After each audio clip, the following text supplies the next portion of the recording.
Hi Meg. Can you just begin by introducing yourself with your name and where you're from? Laura Wagner from New York, New York. Born in Brooklyn, raised on Long Island, and for the past 30 plus years, a Manhattan resident. Beautiful, beautiful. Can you tell me what is your creative discipline? What do you do creatively? I don't have a discipline. And for me, inspiration hits sometimes in the middle of the night, sometimes walking down, one of the busy city streets. I'll see a word, and that word becomes my inspiration. How do you express your creativity? Through writing. Through writing. Yes. Yeah. So tell me more about this process where you might say a word, or tell me what your process is like once you've got that Okay. So if I'll hear a word, for example, several years ago there was some mention of beautification, and many years ago we had a first lady in the United States named Lady Bird Johnson, who was married to Lyndon Johnson, and she created an entire program for the beautification of America, which those years was still pretty beautiful. And so from that word, I created this story about springtime in New York. And it turned into, I think, one of my more flowery but very descriptive stories. And, that's how it happens. And sometimes, as I said, in the middle of the night, I'll think of something that will spark the interest to create, a verbal, written, scratch this.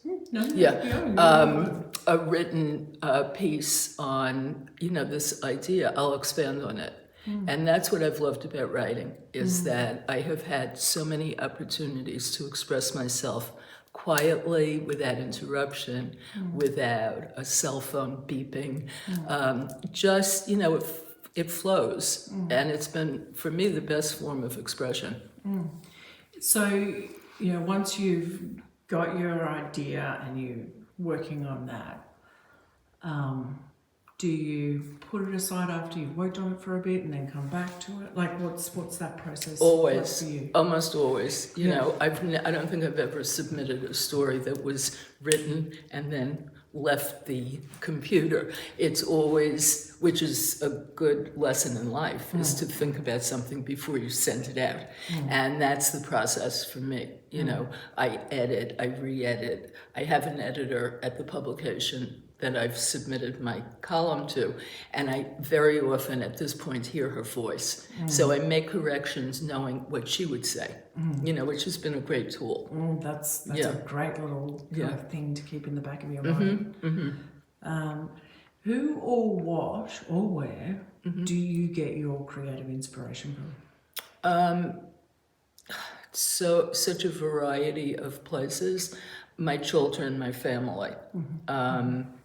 Where I live, the surrounding boroughs of New York. There are 5 boroughs in New York, so most of my stories focus on the different boroughs and the different neighborhoods within the boroughs. That's food for lots and lots of, of stories. So location is really Location important is to you? very, very important. Yeah. Because so many neighborhoods, unbeknownst to many people who are not familiar with New York, have such a variety of personalities. There are sections in New York that are literally a few blocks from another section in New York that are a complete antithesis. One can be a hip, gritty kind of place to live, and a few blocks away could be a very upscale, trendy community. So that's the beauty of New York City, is that within a small framework, you have such a variety of options. So are you like treading the footpath or the pavement, whatever you want to call it? We call it footpath. We call it pavement. Yeah. So are you treading the pavement, looking for inspiration for? Very often. That's a great question. And very often it comes from walking down Madison Avenue. and I'll notice something. There was, it was right around Halloween, and there was a dog walker with a dog that was dressed up as a scarecrow. So, things like that happen pretty much in a big city. Yeah. I can't imagine seeing something like that in a small suburb. There are many private schools, elementary schools in New York, and these little adorable children walk linked by a strap, almost the way you would walk a dog. So you would see sometimes up to 20 kids walking, not necessarily hand in hand, but linked by the strap. And they're all dressed in their little uniforms, and it's just a sight to behold.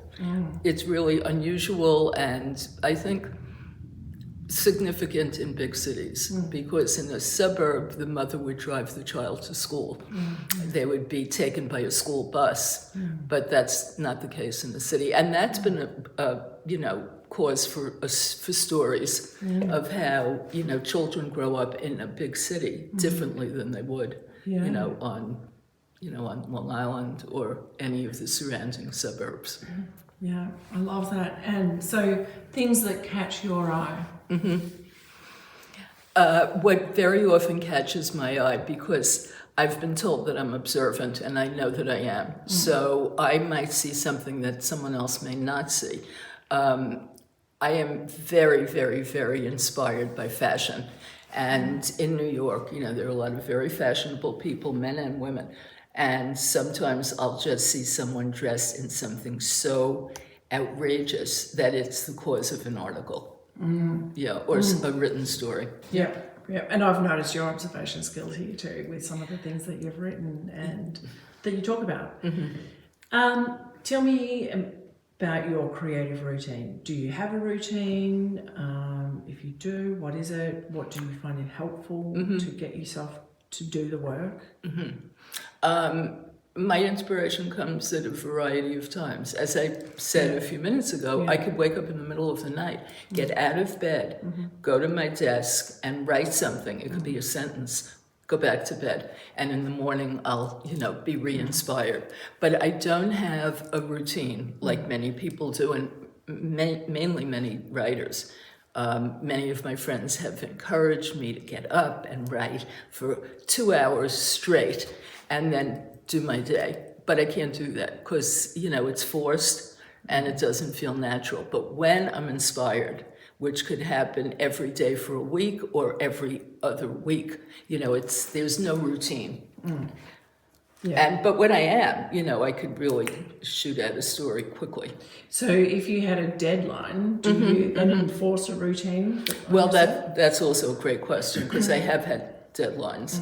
And sometimes, surprisingly, I work best under pressure because I know that I have to produce. So that's been somewhat of a shot in my arm to, create. But I don't have any formal process that I follow every day. Maybe after this 3 weeks, I may start, because I have a few new ideas for what I'd like to, create in the future. Have you ever used self-imposed deadlines to get yourself to finish things? No, very seldom. Unless, I'm working on something that I put down, like in the middle of a story. That also doesn't happen often, but when it does, I want to get back to it. I have no unfinished work. So that's one thing that I guess I should be happy about. But most of my stories have a beginning, a middle, an end. And some of them, which have not been published, in my opinion, are some of the best things I've written. So that the 3 weeks at the Chateau has created this idea to put those stories together and call it New York Stories, or, something that relates to what I write about. Yeah, I love that. Yeah. If you were to have a conversation with someone who's at the beginning of their creative journey, whatever it is that they're creating, what would be the pearl or pearls of wisdom that you would want to impart on them? Okay. I would encourage anyone. I started really late in life. I've always enjoyed writing, but I never took myself seriously. I would say that if there is this burning desire to tell a story, to start by keeping a journal, you know, and just jotting down ideas. And when you feel more comfortable with what you've written, then to explore, you know, the possibility of putting it into a story and seeing how that sounds. My writing, and I've said this to many people, I'll go public with it now, my writing has been my best voice. You know, I feel that I write far better, I express myself far better on paper than I do verbally. So I would say to a beginner or someone starting out, take yourself seriously. You know, don't call it a hobby. Call it something that you may turn into a life's work. I love that piece of wisdom. Yeah. Treat it seriously. Thank you so much for your time, Laura. My pleasure. Meg, can I tell the world how much I've enjoyed getting to know you? Yeah, you can. Yeah, it's been wonderful. Yeah. As your neighbor. Yeah. And just part of this wonderful community of artists. It's been a privilege rare to treat. get to know you. Yeah, really. Same. Yeah. Yeah.